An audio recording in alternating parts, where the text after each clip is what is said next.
ಅವರು ಒಂದು ವಿಡಿಯೋವನ್ನು ನೋಡಿಸಿದರು.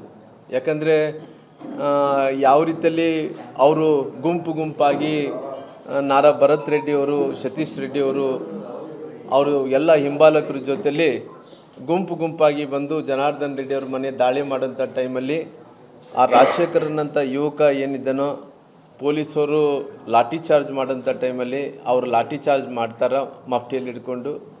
ಆಮೇಲೆ ಅವ್ರ ಗನ್ಮ್ಯಾನ್ನು ನೇರವಾಗಿ ಫೈರ್ ಮಾಡೋಂಥ ಕೆಲಸ ಮಾಡ್ತಾರೆ.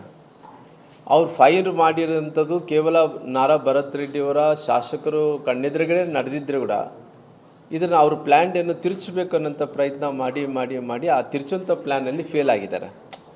ಯಾಕಂದರೆ ಅವ್ರು ಏನಂದ್ರೆ ಅಂದ್ಕೊಂಡ್ರೆ ಹಳೆ ಕಾಲ ರಾಜಕಾರಣ ಅಂದ್ಕೊಂಡಾರ. ಹಳೆ ಕಾಲ ರಾಜಕಾರಣದಲ್ಲಿ ಅವತ್ತು ಮೊಬೈಲ್ಸ್ ಇದ್ದಿಲ್ಲ, ಆವತ್ತಿನ ಈ ಟೆಕ್ನಾಲಜಿ ಇದ್ದಿಲ್ಲ. ಯಾರನ್ನ ಕೊಲೆ ಆದರೆ ಅದು ತಿಳ್ಕೊಳೋದು ಇನ್ವೆಸ್ಟಿಗೇಷನ್ ಮಾಡೋ ಒಳಗಡೆ ಸುಮಾರಾಗಿ 5 ವರ್ಷ 10 ವರ್ಷ ಆಗ್ತಿತ್ತು. ಇವತ್ತು ಹಂಗೆ ಆಗಲ್ಲ ನೋಡಿ. ಎಲ್ಲ ವಿಚಾರಗಳು ಕೂಡ ಜನಾರ್ದನ್ ರೆಡ್ಡಿಯವರು ಮೊಬೈಲಲ್ಲಿ ಅವರು ಇವಾಗ ಕೂಡ ಯಾರೋ ಅವ್ರ ಕ್ಯಾಮ್ರಾಮ್ಯಾನ್ನ ಫೋಟೋ ಹೊಡ್ಕೊ ಅಂತ ಹೇಳಿದರು. ಆ ಹುಡುಗ ಎಲ್ಲ ಕೂಡ ರೀಲ್ಸ್ ಮಾಡಿ ಎಲ್ಲ ಕೂಡ ಕವರ್ ಮಾಡಿರೋ ಕಾರಣ ಅದ್ರ ಜೊತೆಲಿ ನಮ್ಮ ರವಿ ಅನ್ನೋ ಹುಡುಗ ಕೂಡ ಕವರ್ ಮಾಡಿದ್ದಾನೆ. ಇನ್ನೂ ಭಾಳಷ್ಟು ವಿಜುವಲ್ಗಳು ಇದ್ದಾವೆ. ರವಿ ಅನ್ನೋಂಥ ಹುಡುಗ ಕೂಡ ಇದನ್ನು ಅಲ್ಲಿ ಕೂಡ ಅವ್ರು ಕೂಡ ಕವರ್ ಮಾಡಿದ್ದಾನೆ.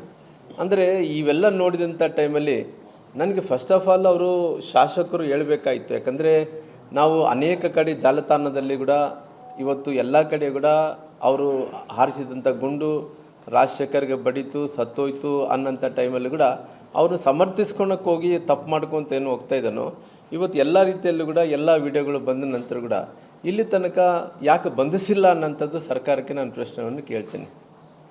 ಯಾಕಂದರೆ ಇವತ್ತು ಇಷ್ಟೊಂದು ಸಾಕ್ಷ್ಯಗಳಿದ್ದಂಥ ಟೈಮಲ್ಲಿ ಕೂಡ ಇಷ್ಟೊಂದು ಜಾಲತಾಣದಲ್ಲಿ ಇವತ್ತು ಸಾಕಷ್ಟು ಈ ಗುಂಡು ಹಾರಿಸಿದಂಥ ಟೈಮಲ್ಲಿ ರಾಜಶೇಖರಿಗೆ ಬಿಟ್ಟು ಅವ್ರ ಗುಂಡಿನಿಂದ ಸತ್ತಂಥ ಟೈಮಲ್ಲಿ ಕೂಡ ಎಷ್ಟು ಮೊಂಡತನದಿಂದ ವಾದನ ಮಾಡ್ಕೊತ ಬರ್ತಾರೆ ನೋಡ್ರಿ. ಹಂಗಾಗಿ ಇವತ್ತು ಭರತ್ ರೆಡ್ಡಿಯವ್ರನ್ನ ಅವರು ಒಂದೇ ಇವತ್ತು ಈ ಇನ್ಸಿಡೆಂಟ್ ಒಂದೇ ಅಲ್ಲ, ಇವನು ಅವ್ರ ಹೇಳಿಕೆಗಳನ್ನು ನೋಡಿದ್ರೆ ಅವ್ರ ಕಣ್ಣೆದುರುಗಡೆನೇ ಅವರು ಗನ್ಮ್ಯಾನಿಗೆ ಹೇಳಿ ಗುಂಡು ಹಾರಿಸಿ ಅವ್ನು ನೋಡಿ ಎಷ್ಟು ನಿಶಬ್ದವಾಗಿ ಗುಂಡು ಹಾರಿಸ್ತಾನೆ, ಮಕ ತೆರಿಕೆ ಅಂತಾನೆ. ಗುಂಡು ಹಾರಿಸಿದ ನಂತರ ಅವ್ನು ಬಿದ್ದೋದಂಥ ಟೈಮಲ್ಲಿ ಎಲ್ಲ ಕಾರ್ಯಕರ್ತರೆಲ್ಲ ಕೂಡ ಕಿರ್ಚಾಡ್ದಂಥ ಟೈಮಲ್ಲಿ ಅವ್ನು ಹೊತ್ಕೊಂಡು ಹೋಗೋಂಥ ಟೈಮಲ್ಲಿ ದಾರಿಯಲ್ಲಿ ಸತ್ತೋಗ್ತಾನೆ. ಅಷ್ಟು ಆಗ್ತಾಯಿದ್ರು ಕೂಡ ಅವ್ರು ಹೇಳಿದಂಥ ಮಾತೇನು, ನಾನು ಬಳ್ಳಾರಿನ ಸುಟ್ಟು ಭಸ್ಮ ಮಾಡ್ತಿದ್ದೆ ಅನ್ನೋಂಥ ಮಾತನ್ನು ಹೇಳಿದ್ದಾರೆ.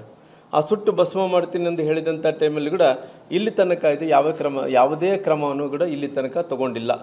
ಯಾಕೆ ಕೈಗೊಂಡಿಲ್ಲ, ಯಾಕೆ ಕ್ರಮವನ್ನು ತೊಗೊಂಡಿಲ್ಲ ಅನ್ನೋಂಥದ್ದು ಕೂಡ ಈ ಪ್ರಶ್ನೆಗೆ ನನಗೆ ಉತ್ತರವನ್ನು ಕೂಡ ಕೊಡಬೇಕಾಗುತ್ತೆ. ಇವತ್ತು ಈ ಪ್ರಕರಣದಲ್ಲಿ ಪ್ರಮುಖ ಆರೋಪಿಯಾದಂಥ ಸತೀಶ್ ರೆಡ್ಡಿಯವರು ಎಲ್ಲಿದ್ದಾರೆ?